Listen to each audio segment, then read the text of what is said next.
I'm Isabella. Nice to meet you again. So tell me a little bit about yourself, like why you're at the festival, and where you're from originally. Okay, hi, I'm Bjorn. I'm an actor, and the reason I was at Cannes was because I was hoping to find some cool projects to jump on board. Hmm. So I was looking to meet producers, directors, and just anyone who, was willing to have fun on a project. Yeah. I'm actually back home now in the UK, where I live. I've lived here for about 18 years since I moved over from Basel, Switzerland. So born in Switzerland, came over to the UK, and somehow found myself in Cannes. Awesome. And like, were you able to find any projects that you were able to like take part in? Like, did you meet people that you could like help out and jump in with? A lot, a That's lot. I've good. now got a load of names to kind of message and just say, hey, I really enjoyed hearing about this project. Can we Right. possibly put some time aside to talk about it more? So I think over the week I must have spoken to about 500 people. That's so Not good. that I'm about to message 500 people, but Yeah. so right now, so no projects that people were willing to hand to me on the spot within 5 minutes of meeting them, annoyingly. So now it's kind of just wait and see, talk to people, see if I'm right for the project, see if the project's right for me, if it's something I want to be a part of. And so now it's just kind of cross everything and hope for a good project. Right. And you're an actor, right? Yeah. Okay. Well, one of my other questions, I have a list of them, but how do you prepare for a role? How do I prepare for a role? Okay, that is a good question. It kind of varies from role to role. So I mainly do film acting or screen acting, which means there's usually a script involved. So the first thing you do is you go through the script, but you don't learn the lines. So you learn the script, but not the lines. So that means you go through, you find your character, you know what your character's up to, and then the first thing I do is I'll make a mind map. So character's name in the middle, big circle around it, and then I'll have lines coming out going, okay, this is all the basic information. Like, this is his age, this is where he's from, this is what his job is. And then as you go through, you're just finding all the facts. So you write all the facts down. Oh, he has this relationship with this girl. That's his dad. His dad's a carpenter.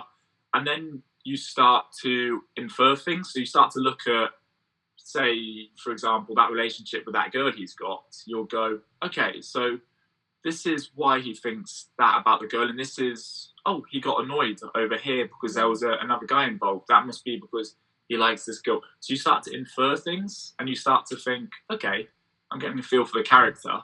So you really focus on learning the character, and after you've got that down, then you'll look at the script, and what I'll do then is I will cover up every single one of my lines, read the other characters in the scene's lines, and then go, okay, what would my response be? So it'd be like, cover it up. Say, for example, someone goes, hello.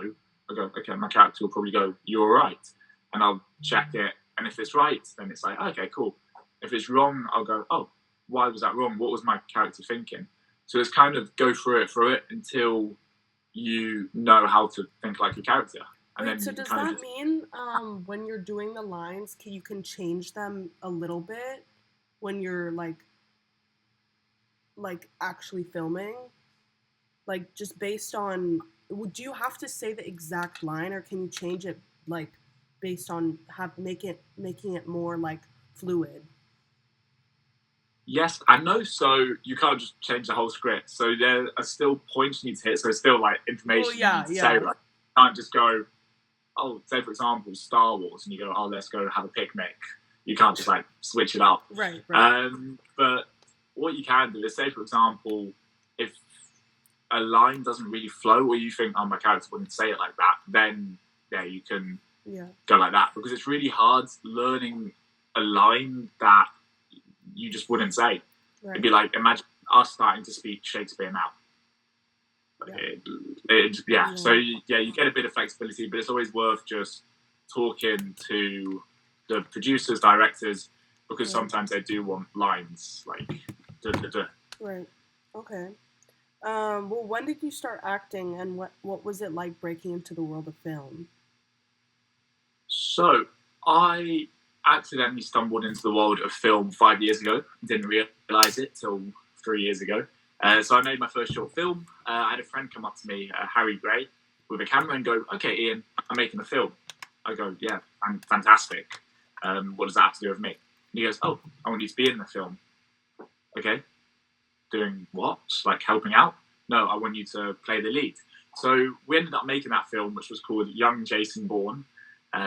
Yes, it was. It was a good film. It was really, really fun to make. It was running around the fields, punching people, I believe. Yeah. But we made 5 films together, and then he stopped writing. I went back to school and kind of forgot about it. I went, okay, yeah, that was a good hobby. That was good fun. And then it got to lockdown 3 years ago. And like everyone, we all had a chance to reflect on our lives, right? Yeah. As you probably did, I did. So I sat down, reflected, and went, okay, what did I enjoy? Okay, I enjoy doing sports. I've got a sporting background, but I also enjoyed acting. Let's sign off some lessons. Mm-hmm. And since then, it's kind of just gone from there, from the lessons into making my own short film, into my first project, into going to Cannes, I guess. Awesome. And how long are is the film like the first film you made? The first film I made was, testing my memory, I want to say 14 minutes. Okay. And do you have it? Would you be able to send it to me? Can I see it? I can do. I can say I've got it on my phone. Okay. I'd love to see it. You will have to try and tell me which character is mine because I look completely different. Really? You will look at it and go, "Oh, that's you," because I had an outrageous haircut. I did. I was really obsessed with quiffs, so I kind of had like a really quiff with like a really shaved side and a line in there. The British haircut. Don't earn me. It was cool at the time. The British haircut. It was a very, very British haircut. So. Oh gosh. Well, that's. Well, I'll have to look at it because I really. My friends make films too, so it would be cool to watch different types of films. Is the thumbnail of this interview just going to be my haircut from that film? Yeah. What is it called? The thumbnail will be just you sitting there with the haircut. I was wearing sunglasses as well, so oh no. Generally you're looking. I'll have to look through your Instagram and see if I can find a photo.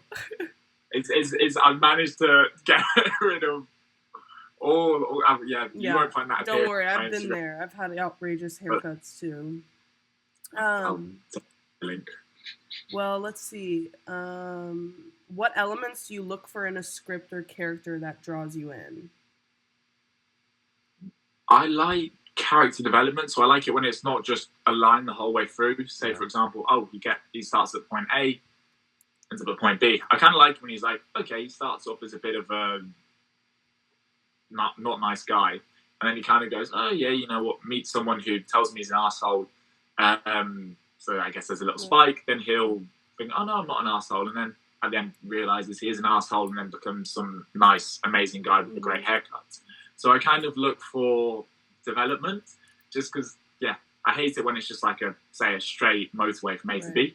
I just want there to be twists and turns. I want to look at the character and go, how the hell can I justify what he's doing? How the hell can I get into that mindset? Yeah. For example, my last project, I had to convince myself that it was okay to eat people. And I had to find a way to go, I was playing a cannibal, and I had to convince myself, I had to think, okay, how am I going to play this? How am I actually going to think I'm the good guy? Because the bad guys never think they're the bad guys, and the good guys never think they're good. Everyone thinks they're good. Yeah, true. Let's see. Well, going off of that, how do you approach playing a character with complex emotions and experiences?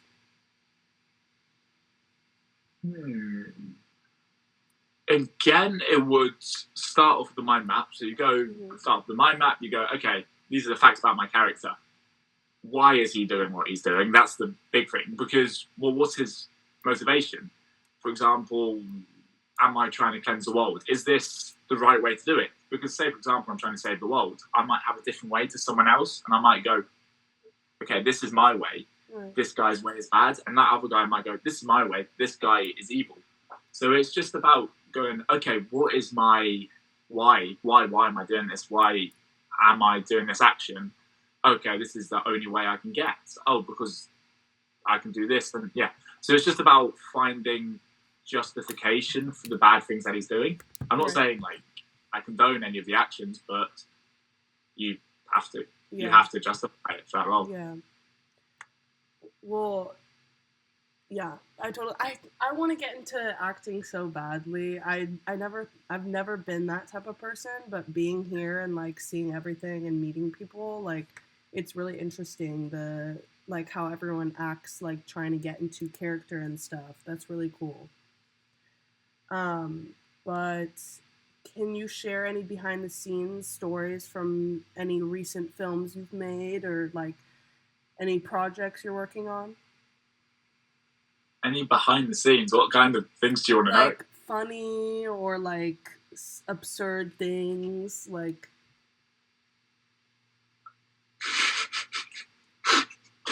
know? Yes. So on my last project, there was one scene where I was in a kind of, it was a shirt where the sleeves had been ripped off, and the scene was me pulling on a generator. And I remember the day before, I walked in on the director and the DOP having an argument, and I go, what's going on? And the director goes, oh, the DOP wants to oil you up for tomorrow. I went, what? Yeah, just like oil up your arms. Because he's found this one inspirational scene online where the guy's arms are oiled up and he really likes it. And then the director's going, we can't, there's just no point to it. And they're kind of going back and forth. I walk out, and the next day I come in ready to do this scene, which is generally just me. Yeah, and they have the oil sitting there, right? And yes, so I remember being sat in makeup, and then one of the crew's radios goes off, and it was the DOP going, I want him oiled up. Just, it must have been the wrong line. And so he's really persistent about oiling me up, oiling me up, oiling me up. I was just sat in the makeup chair going, oh God, what is this scene? So in the end, we went to do the scene. I wasn't oiled up. It was just very hot in that room, so I was slightly sweaty. But I think it was the one scene everyone came to watch. So I just went, it's just a scene of me pulling a generator. Why is everyone here? And in the end, not oiled up, did the scene with everyone dead silent. I've never seen everyone so excited to see someone pull a generator. In the end, I think I was pulling on a generator for 5 minutes straight. No one said cut. So you're just like... Yeah, I'm just like... And I think after a while, I ended up just slapping a generator and then going, guys, we're going to cut anytime soon. It was just laughter everywhere. Yeah, because don't you have to do multiple, like, to make it perfect, right? Yeah, no, they were like, yeah, just keep pulling it, because they were like... Wow, that's crazy. I can't even imagine. I would get so annoyed. I would just be like, are we done yet? Like... Well, yeah. Am I going to be oiled up? Are we doing this again? And then it was the first time I've ever heard one of the crew members go, oil him up. Yeah, that's that's so funny. And then that same project, I remember having to eat a body part, which I don't want to reveal yet. But I remember eating this body part, and maybe like... Wait, a real one? Or like, no, not a real one. Like made from jelly. Oh, okay. Wait, so does it look pretty real though? Yes, they made a 3D mold of this. They 3D printed a mold and then put it in the jelly, and kind of it looked really, really good. Did it taste good at least? I didn't get a chance to taste it because it was that big. And I thought, oh, my character, I kind of got in the scene and I just put it all in one go. It makes it really hard to explain this without saying what it is, but I don't want to, because it's like the point of the story. Right. But anyway, it's that big. I put it all in my mouth in one go, start chewing, and you think time kind of slows down, so you think you're going for ages, but for reality, I've probably been chewing for 2 seconds. So I took 2 bites and went, okay, I'm going to swallow it now. But I forgot about part of the body part, which was about that big. Mm-hmm. That kind of just went down my throat, ended up choking. And the whole scene was me just kind of going, get out. In the end, I spit it out. Everyone's just watching this in silence going, wow, this is fantastic. He's really selling this. And then in the end, I kind of spit it out. Loudest burp escapes me. And then we cut, and everyone just goes, that was fantastic. And you're like, I'm trying not to die here. Exactly. They were like, you okay? Yeah. I thought it looked good. Yeah, that was good fun. Yeah. But those are just some of the behind the scenes stories. Some of the good ones. Yeah, that's super fun. Let's see. What advice would you give to like aspiring actors who are wanting to start their career? So, what advice would I give you? Okay. There you go, for a future star like yourself. Future star. You'll be a cat on the red carpet in no time. Following this advice. Following this advice? Following this advice. What is this, a 101 for dummies? Listen. Exactly. This is like a clickbait right here. You will be on the red carpet if you listen to me. Well, and then I give you the world's worst advice, like, learn how to read. You need to know how to read script. Yes. So, what tips can I give you?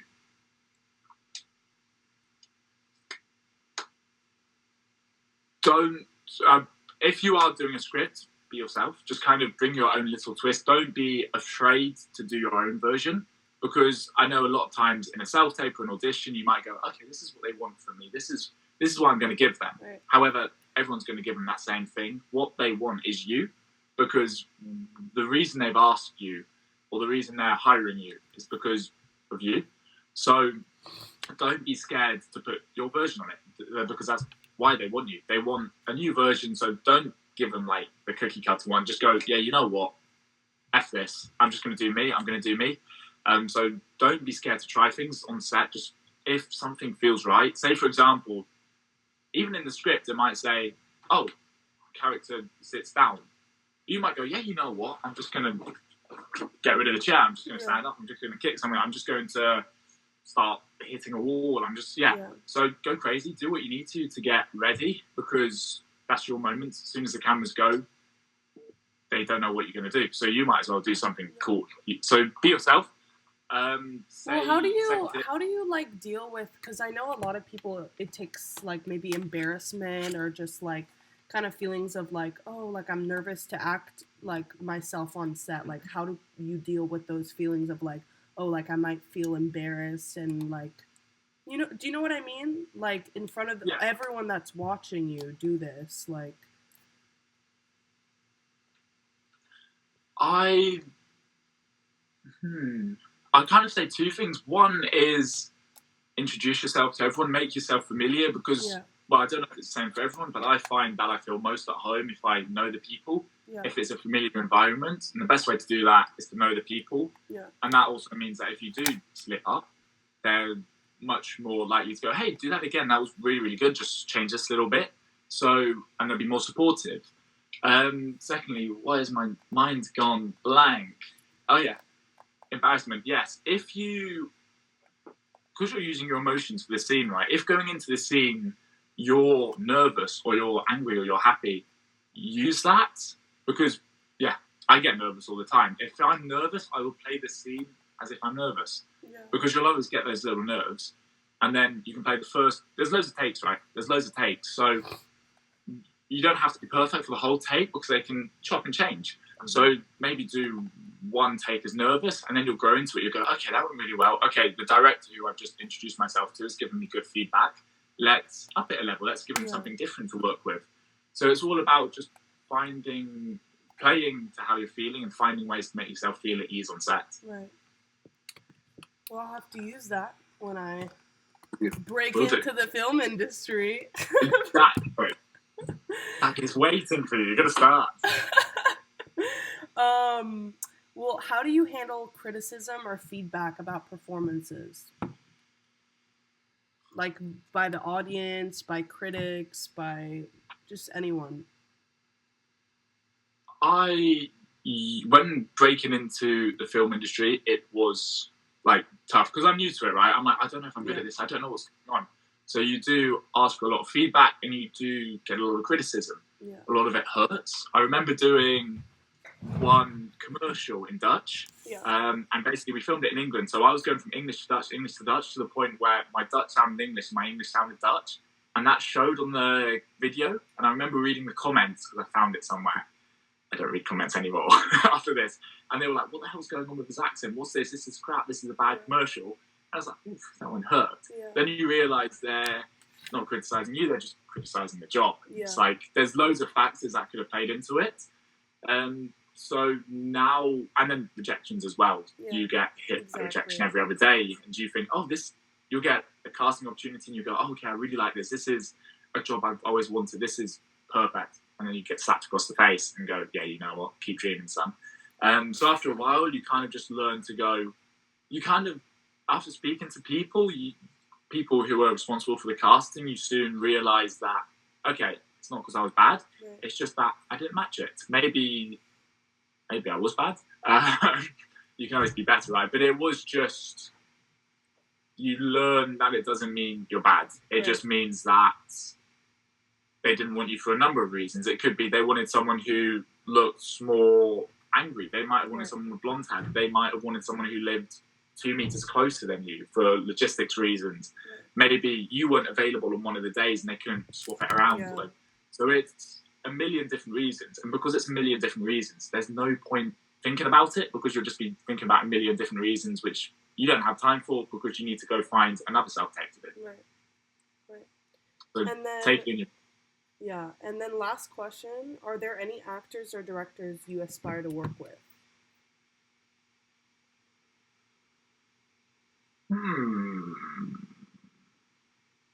Any actors or directors? There's just so many out there. I would love to, because my favourite actor at the moment is Cillian Murphy. Mm-hmm. So of course doing something with Cillian Murphy would be just fantastic. Cillian Murphy, Christian Bale. But I don't know, I've never really looked at just one person's work and gone, you're the person. Because there's just so many people out there that'll go, okay, it'd be cool to work with you. Yeah. Because if you always focus on one thing, you're going to be disappointed if you're not getting there soon enough. So you just got to enjoy working with a million different people. Yeah. I'm trying to think. So you've watched Peaky Blinders? Of course. I've never watched that. Is it good? You've never watched Peaky Blinders? No. Oh, God. I'm not actually. I don't watch a lot of movies. Well, I do, but it's like no, like there's a lot of movies that people have like. You have not watched that, and I'm like, no. Okay. I'm usually on the receiving end of that. I'm usually the one people have gone, what? You haven't seen it? But Peaky Blinders, I can judge you for not seeing that, right? Yeah. Well, what is it about? Is it like?